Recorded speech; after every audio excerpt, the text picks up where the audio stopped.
कुछ नाम ऐसे होते हैं जो सिर्फ एक जगह नहीं होते, बल्कि अपने आप में पूरा का पूरा इतिहास और गहरी आस्था समेटे होते हैं। आज हम एक ऐसे ही नाम की कहानी समझने वाले हैं, चित्रकूट। और यही सवाल चित्रकूट की कहानी को ना बहुत खास बना देता है, क्योंकि चित्रकूट सिर्फ नक्शे पर एक निशान नहीं है, बल्कि इसमें सदियों की गूंज छिपी है। तो चलिए इसी गूंज को आज जरा ध्यान से सुनते हैं। देखिए, चित्रकूट की जो पहली पहचान है वो है इसकी आध्यात्मिक जमीन। एक ऐसी जगह जिसका खिंचाव संतों, कवियों और साधकों को सदियों से अपनी तरफ खींचता चला आया है। और इस कहानी के बिल्कुल केंद्र में है महान संत कवि तुलसीदास। उन्होंने अपनी जिंदगी का एक बहुत बहुत बड़ा हिस्सा यहीं इसी धरती पर अपने भगवान प्रभु राम की भक्ति में बिताया। कहा जाता है कि तुलसीदास की भक्ति अपने शिखर पर यहीं चित्रकूट में पहुंची थी।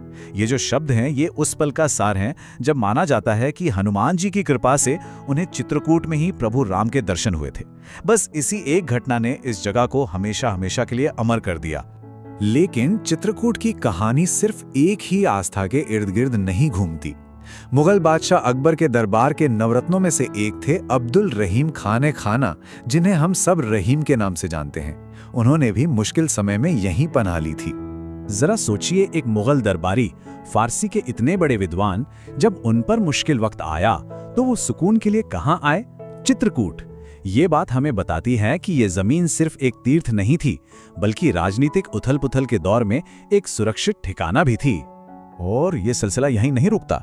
इसी कड़ी में एक और बड़ा नाम जुड़ता है, संत कवि महामती प्राणनाथ का। उन्होंने भी अपने सबसे जरूरी ग्रंथ लिखने के लिए चित्रकूट के शांत माहौल को ही चुना। और उनका काम तो वाकई कमाल का था। उन्होंने यहाँ 2 ग्रंथ लिखे। एक में उन्होंने कुरान की व्याख्या की और दूसरे में श्रीमद् भागवत महापुराण के साथ उसकी समानताओं को खोजा। ये अपने आप में इस बात का कितना बड़ा सबूत है कि चित्रकूट सिर्फ भक्ति ही नहीं, बल्कि एक गहरे बौद्धिक संवाद की भी जमीन रहा है। तो ये तो थी चित्रकूट की वो आध्यात्मिक पहचान जो सदियों पुरानी है। लेकिन हम आज जिस चित्रकूट को जानते हैं, मतलब एक जिले के तौर पे, उसकी प्रशासनिक कहानी तो अभी हाल ही में शुरू हुई है। ये एक दिलचस्प बात है। 1997 में जब ये जिला बना तो इसका नाम कुछ और था, लेकिन सिर्फ 1 साल के अंदर ही इसका नाम बदलकर चित्रकूट कर दिया गया। अब समझिए, ये कोई छोटा मोटा बदलाव नहीं था। ये अपनी असली गहरी पहचान को फिर से अपनाने जैसा था। और ये जो शब्द हैं, ये उस फैसले के पीछे की पूरी सोच को साफ कर देते हैं। ये सिर्फ एक प्रशासनिक नाम नहीं है, ये उस पूरी विरासत को एक सम्मान है जो उस मिट्टी की रग रग में बसी है। इस नाम के साथ आधुनिक पहचान को हजारों साल पुरानी आत्मा से जोड़ दिया गया। तो क्या चित्रकूट की ये आध्यात्मिक पहचान अब सिर्फ इतिहास की किताबों में रह गई है? जी नहीं, बिल्कुल नहीं। ये आज भी उतनी ही जिंदा है, उतनी ही धड़कती हुई। ये जो संख्या है, ये किसी मेले की नहीं है। ये उन श्रद्धालुओं की तादाद है जो हर महीने, हर अमावस्या पर चित्रकूट की पवित्र मंदाकिनी नदी में डुबकी लगाने आते हैं। हर महीने लाखों लोग।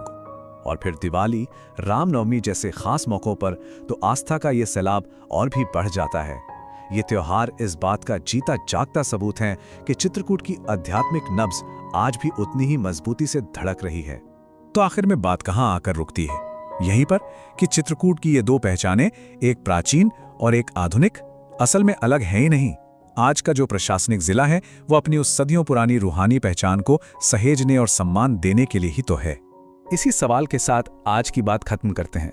अगली बार जब किसी पुराने शहर का नाम जुबान पर आए तो एक पल के लिए जरूर सोचिएगा कि उस एक नाम के पीछे कितनी कहानियां, कितनी जिंदगियां छिपी हुई हैं।